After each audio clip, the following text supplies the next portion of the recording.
Effectiveness of the flipped classroom paradigm on student engagement, critical thinking skills, and learning outcomes. Hello, my name is Elizabeth Hensley. I'm a certified veterinary technician, or CVT, and I'm also a licensed animal science vocational educator.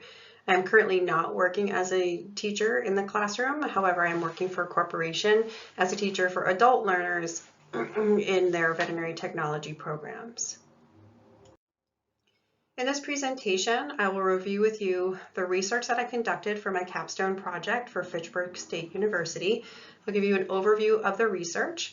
We'll then look at the research results and analyze some of the data, and then also give you some reflections and the references for the materials I used for my literature review. Starting with an overview of the flipped classroom approach, the essential question that I set out to research was what impact does providing instructional materials in a flipped classroom paradigm have on grade 11 veterinary science students' engagement and motivation on the comparative anatomy course. So just to start off, let's have some definitions. So what is a flipped classroom? The flipped classroom can be defined as an instructional strategy that evokes student-based learning rather than teacher-directed learning, and in essence is flipping the classroom. This is often referred to as moving from being a sage on the stage to being a guide on the side.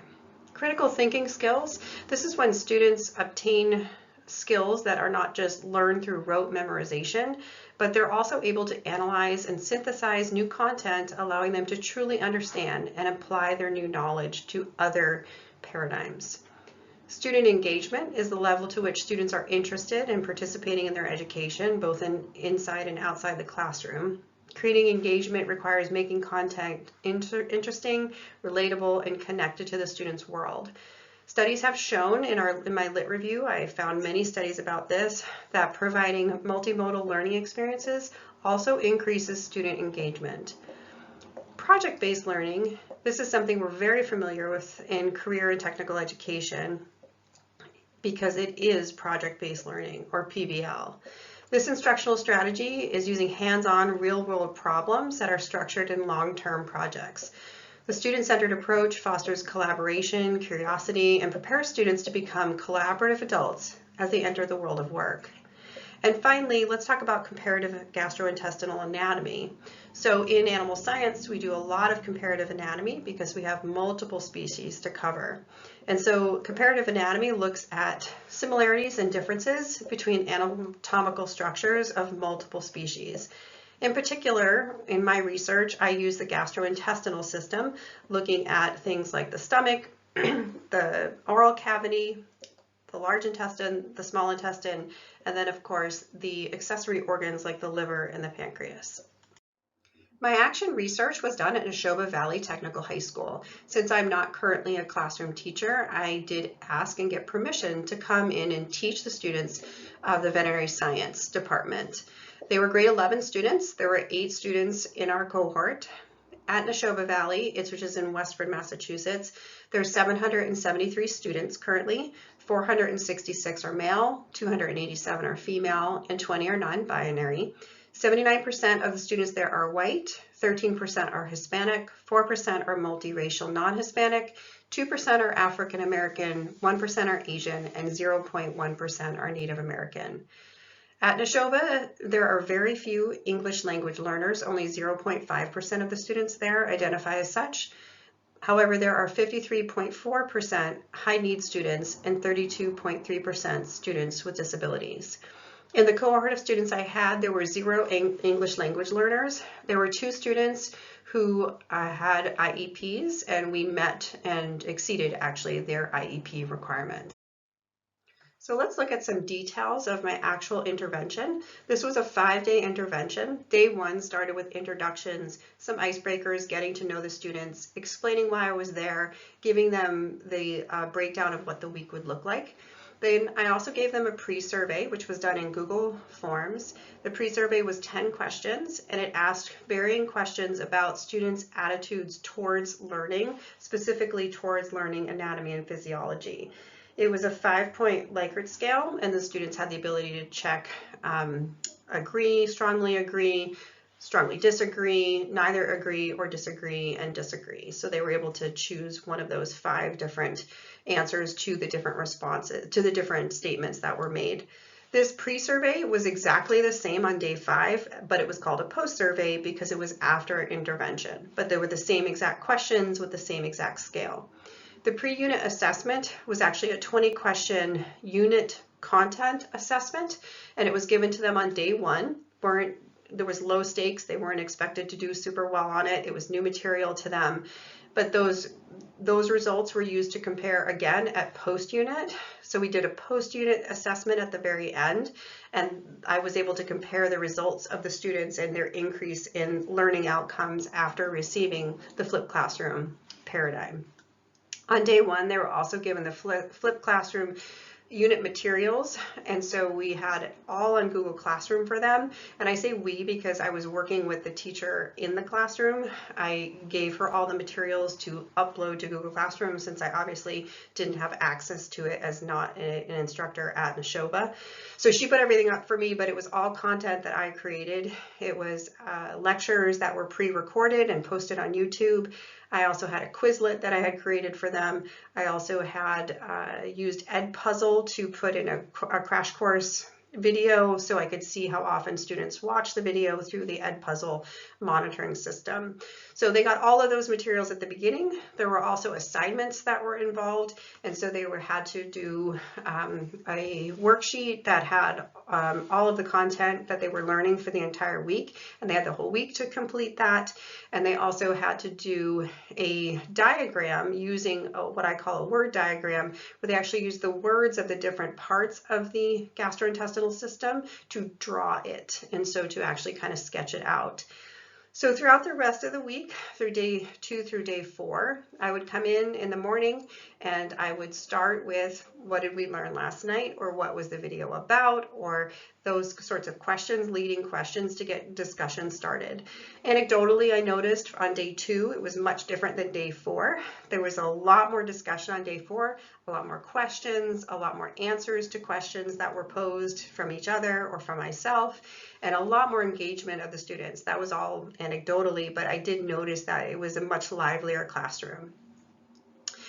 We also would have other students ask questions, and so and have peers answer first. Students were also working in small groups, which was natural for them in their classroom. So I would go to each small group after we had our main discussion, and then listen, eavesdrop a little bit to what they were talking about, interject questions, kind of clarify, redirect, all that kind of stuff to keep them on track and also to keep their learning going. By day 5, everything was done. That's when we gave the post-unit surveys, and I gave the post-unit assessments at that time and had them finish it all before I left the classroom for the last time. So let's take a look at the results and analyze it a little bit to see what actually came out of this intervention. So the line graph that you see shows all 10 questions of the qualitative survey, and the blue line is the post-unit survey, and the red line is the pre-unit survey results. So again, it's on a 5-point scale, so you can see in nearly every question there was an increase in I strongly agree, getting closer to I strongly agree as an answer from the students in the post-intervention survey questions. I outlined on the side here one of the questions one of the statements that I thought was most relevant was overall, I enjoy studying anatomy. And the top graph that we can see is the pre-intervention. And in the pre-intervention, there were no students that said they strongly agree with that. There were 85.7% that said they did agree, and there was 14.3% that they neither disagreed or agreed. So right there in the middle, right? In the post-intervention, we see a huge shift in that 50% of the students said overall, I strongly agree that I enjoy studying anatomy, which to me is a huge indicator that this was actually a successful intervention to provide them with flipped classroom materials and to spend classroom time focused on deeper learning, more critical thinking, and actually some problem-based learning as well. And then we can see 50% of the students also did agree with that. So agree went down, but they all went into strongly agree. And then we don't have any of the students in the middle of the ground or the middle of the road there. Perhaps even more interesting is looking at the quantitative results I was able to obtain through the pre and post student content assessments. So if we look at the graph on the left side, we can see the overall percentage that the students scored on the pre and the post digestion assessments. On the pre, which is in teal, they were 43%. And on the blue, which is the post-assessment, they were actually at 74%. So a huge increase, not quite double, but a huge increase in the learning outcomes after the intervention of the flipped classroom paradigm. The graph on the right shows us by student. So again, the teal is pre-intervention and the blue is post-intervention. So we can see by each student, even looking at the first student, they almost doubled their score. So they went from 50% to 95%, which is a huge increase. And that's kind of the trend across most of the students, not all of the students. We did have one student who started out at 12% and then went all the way up to 80%, which is huge, a huge increase as well. There were two students in particular, however, that either didn't have any sort of increase or actually went down on the post-assessment.